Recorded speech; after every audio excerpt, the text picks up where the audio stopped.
Hello, my name is Chris Wong, CEO and founder of Inscribe Technologies. We are a tech startup in Omaha, Nebraska. First, thank you for considering working with Inscribe this year, and I look forward to exploring new solutions for some really challenging problems.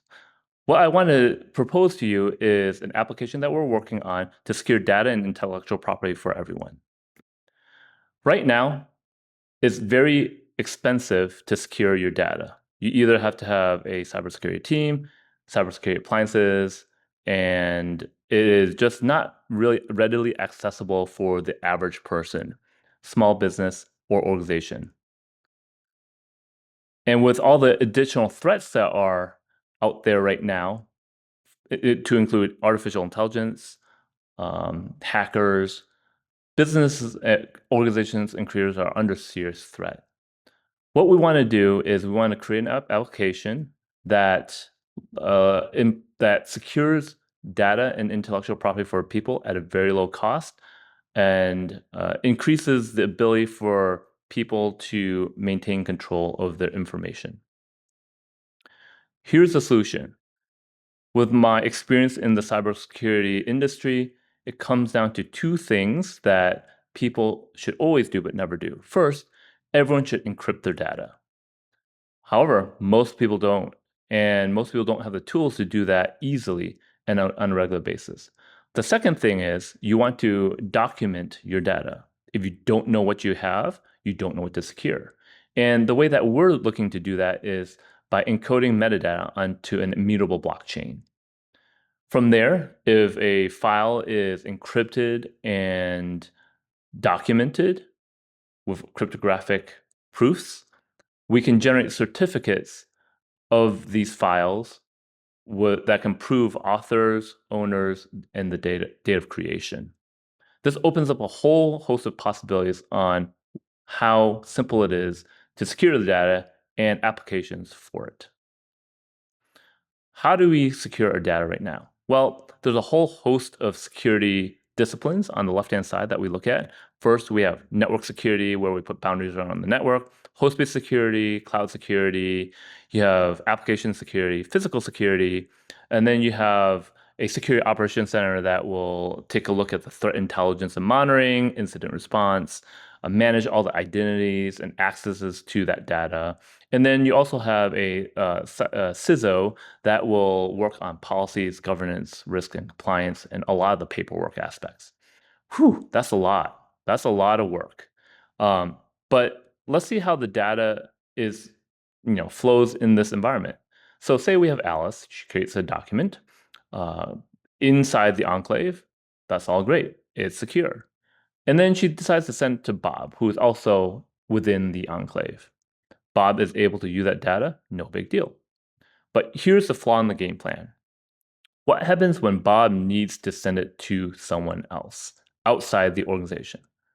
Well, the only real way to do that is out of your security boundary, as in all the security that your organization is placed in. It could be up to hundreds of thousands to millions of dollars of cybersecurity.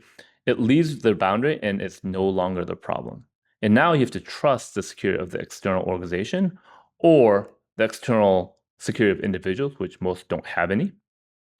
And then worst of all, we have artificial intelligence, which is gobbling up all the information, and it has to be unencrypted, unsecured. Otherwise, the models will not be able to use them. This is a big problem.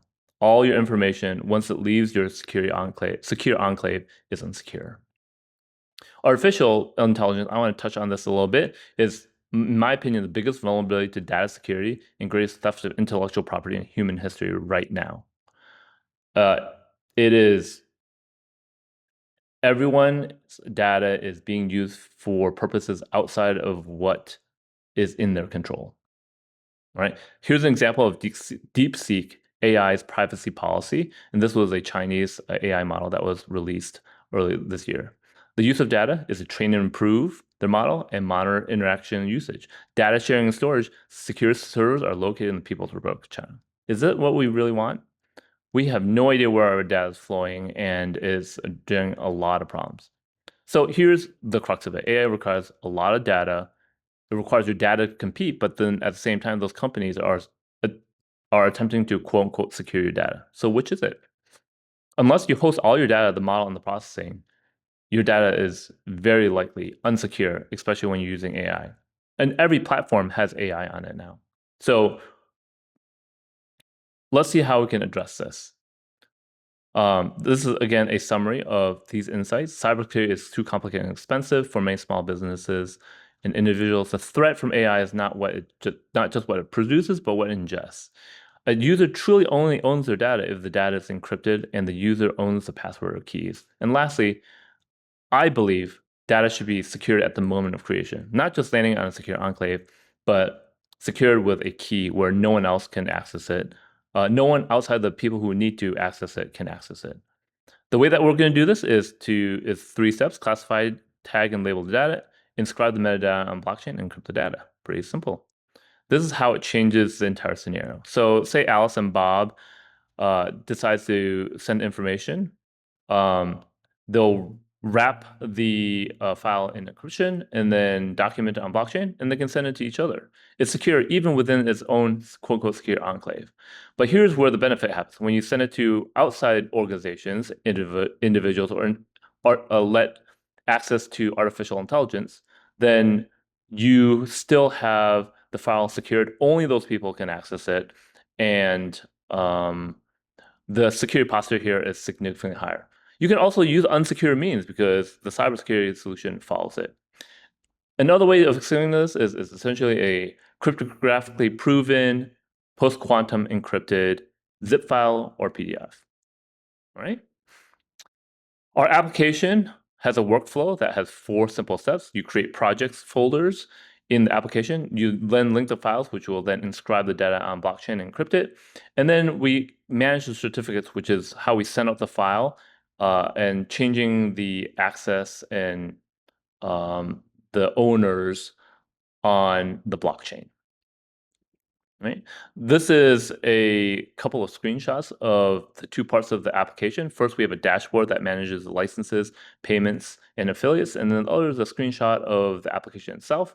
You can see on top of some of the projects that you can create, project folders that you can create, and the certificates that we generated on the beta version is down on the bottom. And you can share those with other people and still keep the files secure.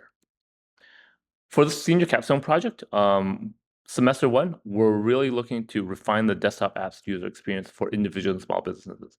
This is a major focus area because for most cybersecurity tools, it's very difficult to use.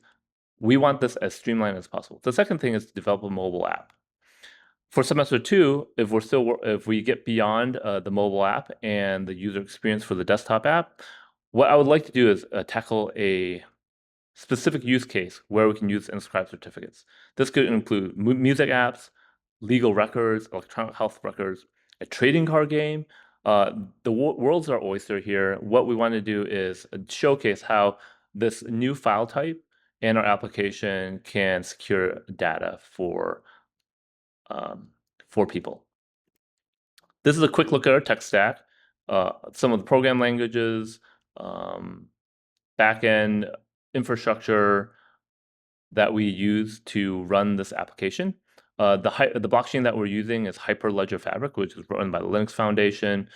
So you'll get experience on all of this if you work with me this year. And with that, that's all I have for you. Thank you so much for considering Inscribe Technologies and working on this application, this new file type, and what we can do with it. I look forward to seeing you later this year.